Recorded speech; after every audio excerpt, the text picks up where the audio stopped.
Donald Trump has ruined an event opening a civil rights museum with his decision to insert himself and the racial division he has promoted within the presidency.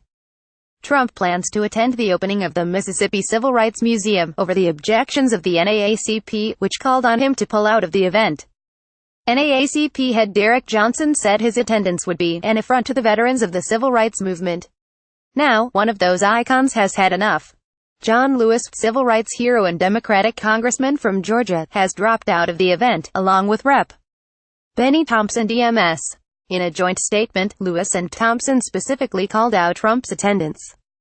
President Trump's attendance and his hurtful policies are an insult to the people portrayed in this civil rights museum, they wrote.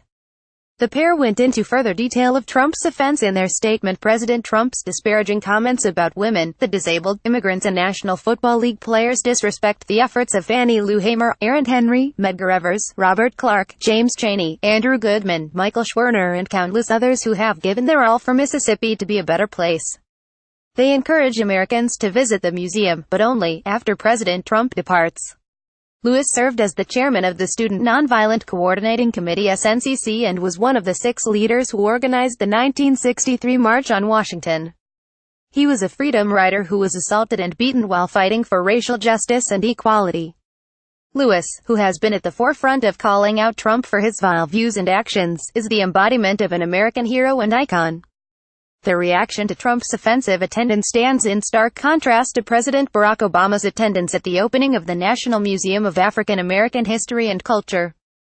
There was no rush to boycott or condemn, because Obama had a stellar record, both in legislation and rhetorically, on civil rights. And on stage with Obama as he spoke at the event was John Lewis, who embraced him.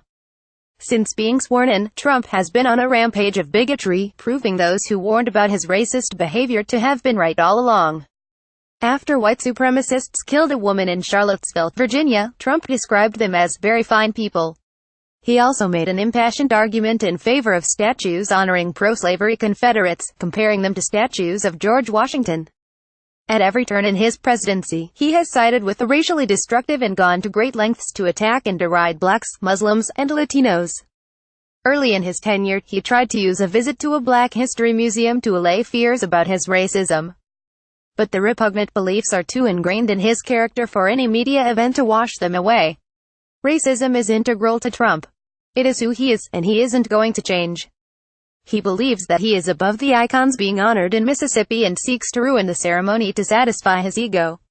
It is an encapsulation of what he is to his core.